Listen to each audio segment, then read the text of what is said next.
William was the name of my mum's father. As I said, he worked on the docks, and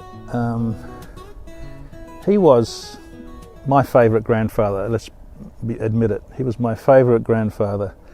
He was fun, he made up names, he focused on his grandchildren, focused on us. Whenever he came, he would look at us, he'd pretend he got our names wrong, he would make up jokes, he would make up funny names for places, anyone, a person or a place, he would make up all sorts of funny names. The diesel train was called the Diesel Duck, and he told us stories about Timothy Treacleton and all sorts of things he made up. He was a wonderful man, and to be honest, that's exactly what I do with my grandchildren because of how it made me feel, that he focused on us and made fun of us. It's made fun around us, not of us. And it was with, to be honest, a lot of surprise when I learnt about his personal story. I knew he'd come from England and worked on the docks, but I never knew anything about it, and that's partly because he never wanted to talk about it. So let me tell you exactly what happened, and why it impresses me even more, and why this man is one of my heroes in life. He was born in the Docklands, and when he was 5 years of age, his father died.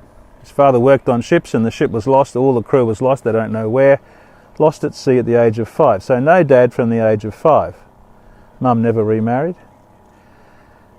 And then when he was a teenager, his mother died of encephalitis, and then his older brother was killed in the Battle of the Somme in the First World War. Honestly, this is a sequential series of beltings. I don't know, I just feel like Pop would have had so much reason to grow up bitter, moaning and whinging. And then he would could excuse himself by saying, well, with a background like mine, what do you expect? Anyway, he married Alice, they all got on a ship, came to Australia, that's where Mum was born, number 3 was born, and he decided to make a new life, and he did, and I've told you what he was like. I know by talking to one of my aunts, I asked her, what did he ever say about England and his time there? She said nothing. He refused to talk about it, he refused to go back. It was a very deep wound in his heart, of course, but he chose to make life different. He chose. Instead of being held captive to his grief and bitterness, which of course leads to that permanent sense of victimhood, he chose to take responsibility for his future.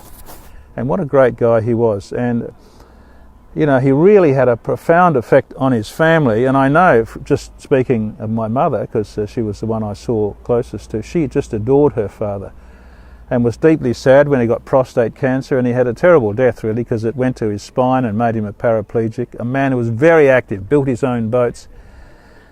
I used to go and play chess with him in his nursing home, at Mum's encouragement, to be honest, and I'm so grateful that I did. And he was a hero of mine, and I encourage you to think about this, because everyone has suffering in life. And you have a choice. You can either be held captive to that and live a life of bitterness and victimhood, or you can grow from it and choose a different future. And I talk elsewhere about heroes in my life who have done that.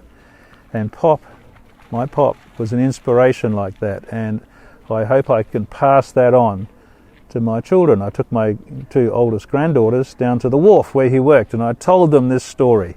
And I'm going to tell them again, because embed these stories of hardship and choice in your kids, and it'll improve their personal resilience and an attitude of gratitude in life rather than victimhood. One other thing I'll say about my Pop, William Beale, was he was anti-God. He'd had so much suffering that, like a lot of people who've suffered a lot, he decided to discard belief in God. Wonder why God could do so many heartbreaking things to one child. He was anti-God his whole life, despite, and, you know, to be honest, as a doctor who's seen suffering in spades, and I've written a book about it, it's quite common to either blame God or his wife, my grandmother Alice, having a faith, and despite his father-in-law, Alice's mum, being one of his most favourite people in his life. He was a lay preacher. But he was anti-God. But to his credit, he never projected that onto his family or onto his grandchildren. He never kind of ranted about God. He kept it to himself. But I repeat, I can understand why people who have suffered find it difficult to believe in a God who could have prevented that suffering.